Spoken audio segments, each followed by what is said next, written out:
setiamu yang kurasakan lebih tinggi dari langit biru. Kebaikanmu yang telah kau nyatakan lebih dalam dari lautan. Berkat-Mu yang telah ku terima sempat membuatku terpesona. Apa yang tak pernah ku pikirkan, itu yang Kau sediakan bagiku. Siapakah aku ini Tuhan, jadi biji mata-Mu. Dengan apa akan ku balas Tuhan selain puji dan sembah Kau.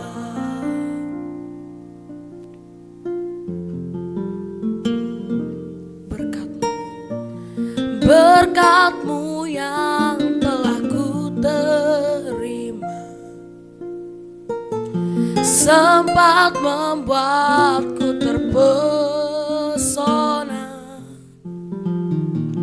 Apa yang tak pernah ku pikirkan, itu yang Kau sediakan bagiku.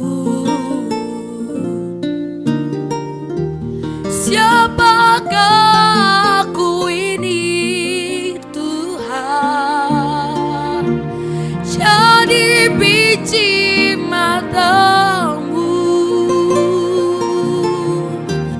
Dengan apa akan ku balas Tuhan selain puji dan sembah Kau.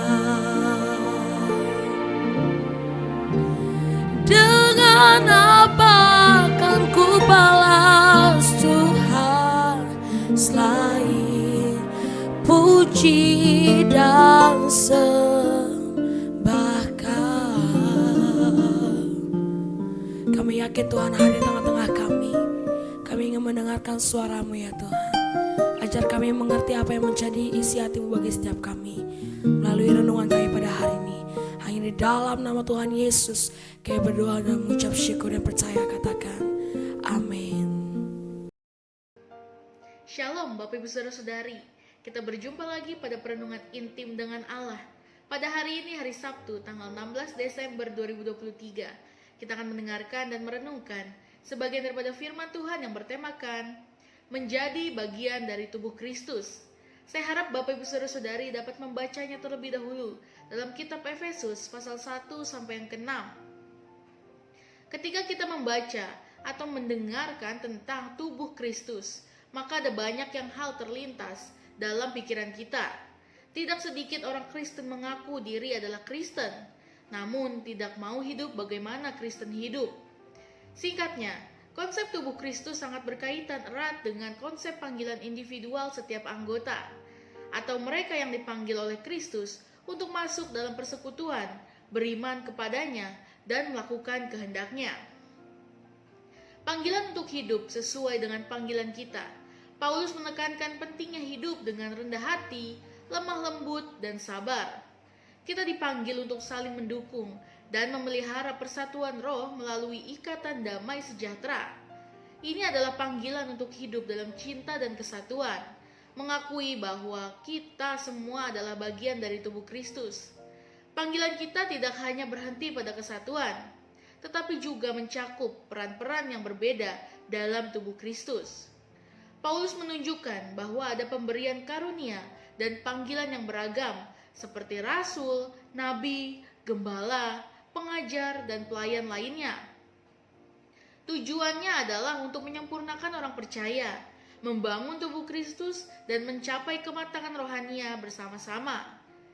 Paulus juga menekankan pentingnya untuk melepaskan kehidupan lama dan mengenakan kehidupan baru dalam Kristus. Ini adalah proses transformasi yang berkelanjutan di mana kita diperbaharui dalam pikiran dan hati kita. Hidup sesuai dengan kehendak Allah adalah wujud nyata dari bagaimana kita menjadi bagian dari tubuh Kristus. Sebagai anggota tubuh Kristus, kita dipanggil untuk hidup dalam kebenaran dan cinta. Ini termasuk berbicara dengan jujur, memaafkan, dan memperlakukan sesama dengan kasih. Kita diingatkan untuk tidak memberi tempat bagi kemarahan dan kebencian, tapi sebaliknya mempraktekkan kebaikan dan saling mengasihi. Setiap anggota mempunyai fungsi yang berbeda, namun merupakan satu tubuh dalam 1 Korintus 12 ayat 12. Paulus berkata dalam Roma 12 ayat 4-5 bahwa satu tubuh memiliki banyak anggota. Setiap anggota adalah bagian tubuh Kristus dan merupakan anggota seseorang terhadap yang lain. Tidak semua anggota tubuh Kristus mempunyai fungsi yang sama. Ada yang berperan sebagai mata, telinga, tangan, maupun kaki. Namun perlu diperhatikan bahwa setiap anggota sama pentingnya, karena tubuh tidak mungkin bekerja jika hanya satu anggota yang berfungsi. Juga bahwa setiap anggota membutuhkan anggota yang lain. Untuk itu, maka Alkitab telah menggambarkan hubungan yang begitu indah dan membebaskan dalam pelayanan. Kita tidak dipanggil untuk melakukan semua pelayanan secara sendirian. Namun, apa yang kurang dari pelayanan seseorang akan dilengkapi oleh anggota yang mempunyai panggilan yang sesuai. Dalam gereja, setiap anggota dibentuk melalui pengajaran firman Tuhan dalam kehidupan rohani maupun karakter. Tujuan pembentukan ini agar manusia yang lama ditinggalkan dan manusia yang baru semakin bertumbuh. Hasilnya adalah jemaat yang memiliki karakter Kristus, sehingga kehidupan setiap anggotanya akan rapi, yang artinya taat dan ditempatkan sesuai dengan bagian atau karunia masing-masing seseorang. Keterlibatan setiap anggota dalam pelayanan kepada tubuh Kristus tidak dapat disamaratakan. Sama seperti tubuh kita, tugasnya berlainan tetapi saling menopang. Bahkan anggota tubuh yang kelihatannya tidak berguna diperlakukan supaya tubuh menjadi elok. Tidak perlu ada iri hati atau cemburu dengan anggota yang memiliki karunia atau tanggung jawab yang lebih besar. Sebaliknya, tidak perlu iri hati atau marah dengan anggota dengan tugas yang ringan. Semua tugas akan menerima upah dari Tuhan sesuai dengan kadar masing-masing. Kita dipanggil untuk bertahan dengan dalam iman, mengenakan kebenaran, memakai damai sejahtera, dan menggunakan pedang roh yang adalah firman Allah. Ini adalah pemahaman bahwa kita sebagai bagian dari tubuh Kristus berada dalam peperangan rohania, dan kita memerlukan perlindungan dan kekuatan Allah.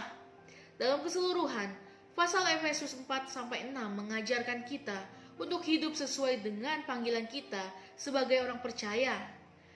Kita dipanggil untuk hidup dalam persatuan, menerima peran dan karunia yang diberikan oleh Allah, melepaskan kehidupan lama, hidup dalam kasih, tunduk satu sama lain, dan bertahan dalam perang rohania dengan kekuatan Allah. Ini adalah panggilan untuk menjadi bagian yang aktif dan sehat dari tubuh Kristus di dunia ini. Sama seperti tubuh manusia yang memiliki banyak sel dan sel-sel tersebut harus berfungsi. Demikian juga dengan tubuh Kristus, semua sel harus berfungsi secara aktif. Di dalam 1 Korintus 12 ayat 18 berkata, "Tetapi Allah telah memberikan kepada anggota masing-masing secara khusus suatu tempat pada tubuh seperti yang dikehendakinya." Setiap anggota tubuh memiliki fungsi tertentu dan juga tempat yang khusus dalam tubuh Kristus menurut kehendak Tuhan. Fungsi kaki berbeda dengan fungsi mulut, namun keduanya sama-sama diperlukan. Sebagai anggota tubuh Kristus yang sehat, kita harus berfungsi sesuai fungsinya, dan dengan demikian dia dapat bertumbuh di dalam Kristus. Sebagai anggota tubuh Kristus, secara pribadi kita harus berfungsi sesuai dengan desain Tuhan. Namun secara bersamaan, kita bersinergi dengan anggota tubuh Kristus lainnya. Kita dapat membayangkan seperti anggota tubuh manusia. Justru kalau ada anggota tubuh yang bergerak sendiri tanpa terkoordinasi dengan yang lain, Hal itu dapat menunjukkan sebuah kelainan, semisal tangan bergerak terus sementara otak tidak sedang memerintahkan. Kemungkinan besar ada syaraf yang bermasalah. Untuk itu, temukan panggilan dan tempat Anda dalam tubuh Kristus dan berfungsilah serta bangun kerjasama dengan anggota tubuh Kristus lainnya. Amin. Mari kita sama-sama berdoa. Bapa yang baik, terima kasih Tuhan Yesus pada perenungan hari ini. Biarlah firman ini merema di kehidupan kami. Bagaimana kami menjadi tubuh Kristus yang hidup Tuhan. Dan kami akan berdampak Tuhan bagi sekeliling kami. Dan kami akan menopang satu dengan yang lainnya. Bangkit bersama-sama Tuhan. Terima kasih Tuhan Yesus dalam perenungan hari ini. Di dalam nama Tuhan Yesus, haleluya. Amin.